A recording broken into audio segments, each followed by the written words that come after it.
He was doing a hostage rescue for Dr. Dilib Joseph in Afghanistan. Bad scenario. Obviously, Ed Byers got the Medal of Honor. There were a bunch of Navy crosses that came out of that op. But long story short, they patrolled up Nick's walking point, and one of the sentries came out, and they had a brief engagement. And he ran up to make a dynamic entry, super fast, like the gig's up, we have to go. So he closed the distance, and they had a bunch of blankets in the doorway. He's clearing the blankets, trying to get inside, and as he makes entry, he takes a round. Kind of over. The rest is history. Guys came in, killed all the bad guys, saved all the good guys. I talked to the guys that worked on him. The only positive out of the whole fucking thing is they got the hostage. That's why you sign. That's why you go there, is to do that mission only. And to know that you gave your last breath trying to save another human. That's exactly who he is. So it's an honor to know him. But fuck, man, I did not want him to go.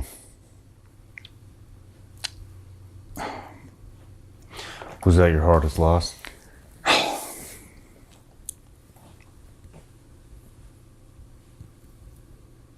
Probably. I didn't even process it. I didn't. I stonewalled that shit.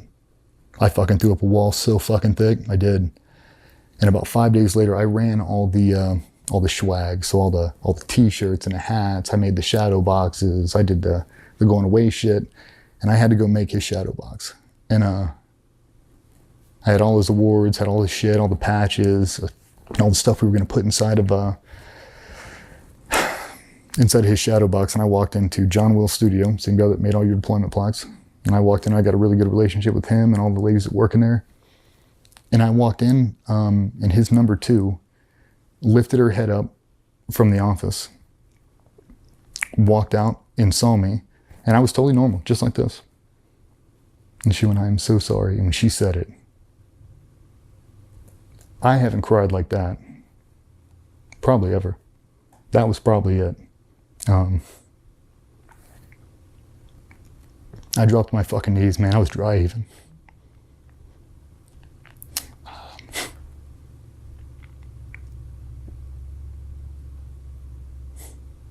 He was such a good fucking dude.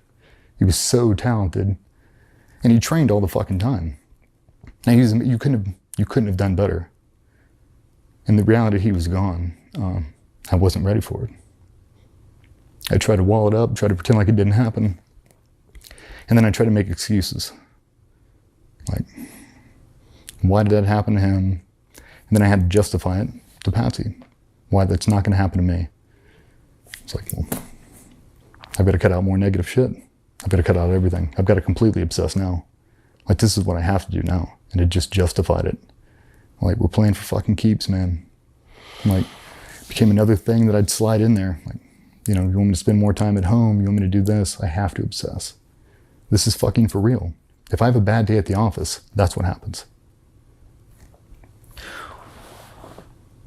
Being that Patsy was a Gold Star wife and her previous husband, died, killed in combat, were you able to lean on her a little bit more? Was she, could you relate to her a lot more than most guys could relate with their wives? And yeah, and especially because, because I grew up in the teams.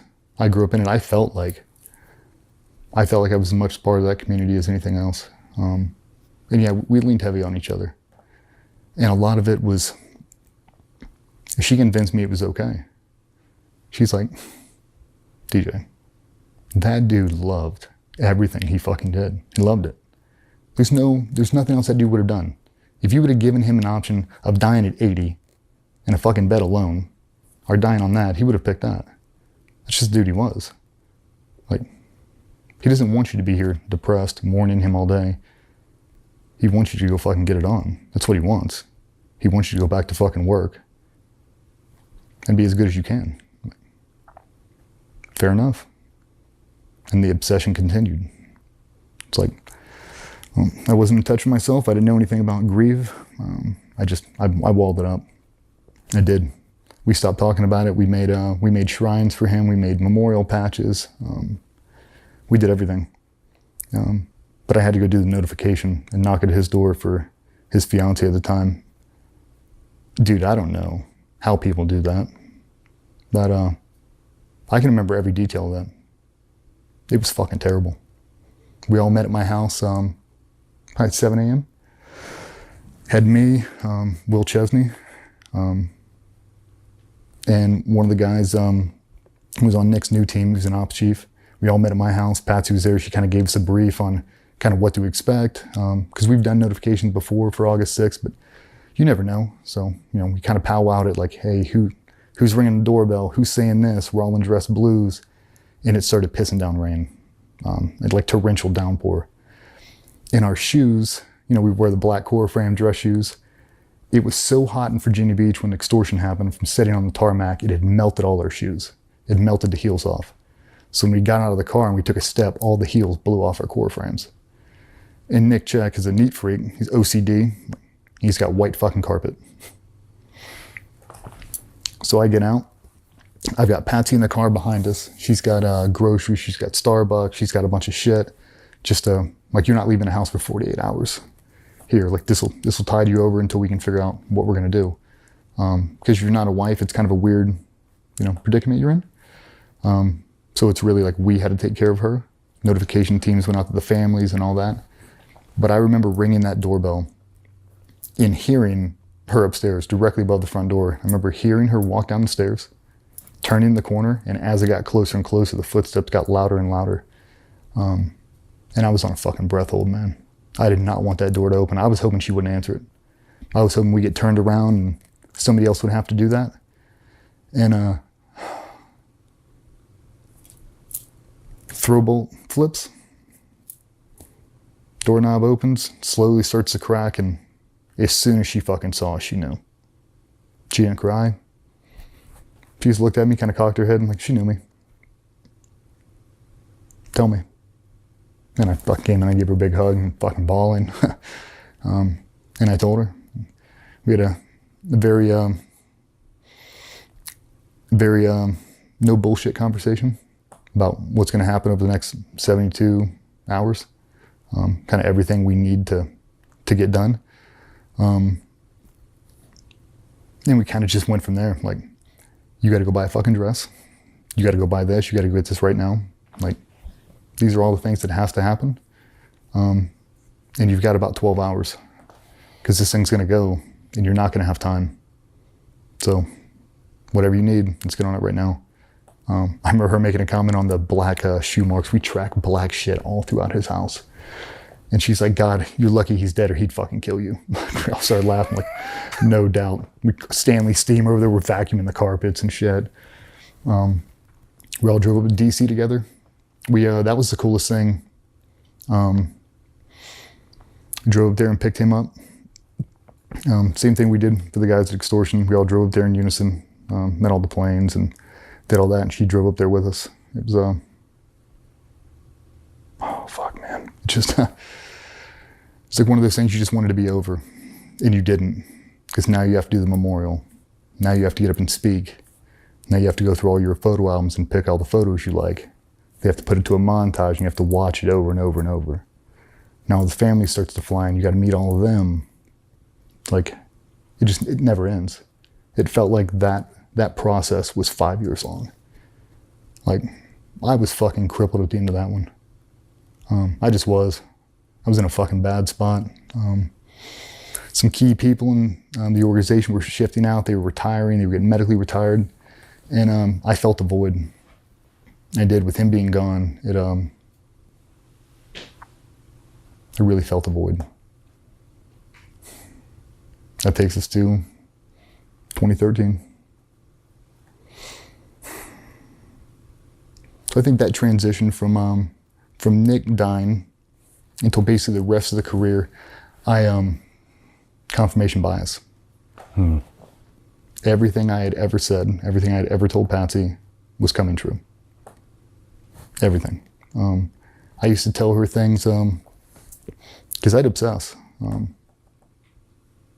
I bet you in my entire time in the teams, I bet you I went into that building every day I've been in Virginia Beach, minus 25. Every Saturday and Sunday, I'd go through there just to show face, to make sure my cage was still there. Like I had to touch the magic every fucking day to make sure it was real. Damn. I had to. I was fucking obsessed. But it was good because everybody else with me was just obsessed. But I'd justify it to her. I'd start to separate myself from her, separate myself from different friends outside of the organization. Just, it was a linear focus. This is it. This is the only thing that fucking matters. There's no distractions. And it reminded me of my childhood. The only thing that matters is the team. Like, dad's got to go on deployment. You can't do this because of that. Like, you can't do this because it'll affect deployment. I can't get shoulder surgery because I need to go on deployment. I can't do this because of that. We can't take a vacation because of this. And I self-justified it. I was like, no one's going to die if I'm a 65% husband. No one. Like, I'll be a husband when I retire. Would you change anything, looking back now, doing that? Yes and no. What would you change?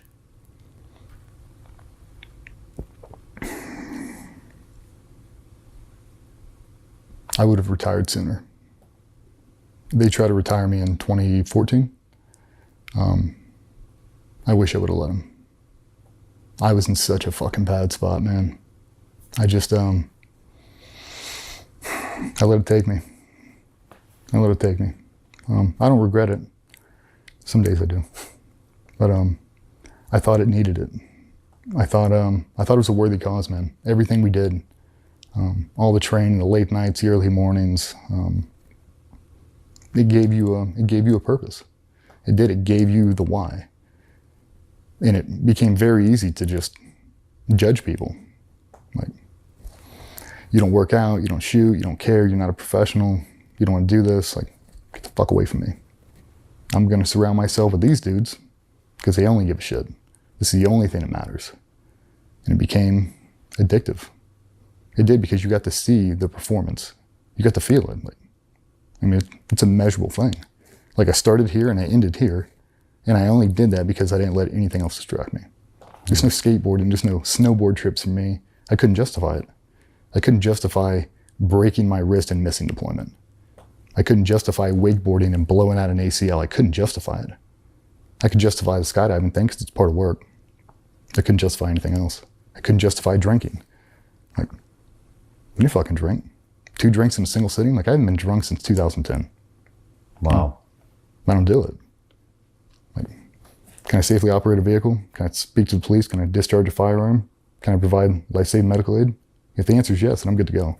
If I'm shit-faced, I can't do any of those, that's a metric. If I can't articulate my speech to a police officer to get you out of a fucking jam, I've gone too far. I pull up on a car wreck on the side of the road. I gotta save him. Like, am I shit-faced and that's why I blow past him because I'm afraid I'll get a DUI? That's not an answer. That's not a professional answer. The answer is, I don't have to worry about that because I'm a professional, I'm not drunk. I'm professional. I don't need to put booze in my system. I don't need to be shit-faced at 2:30 in the morning. That doesn't make the group better. Yeah. The group before the individual became the standard, and fuck, man, it made life so much easier. Does what you're doing now make the group better? No. Then why are you doing it? True. Negative people in your life, static, whatever.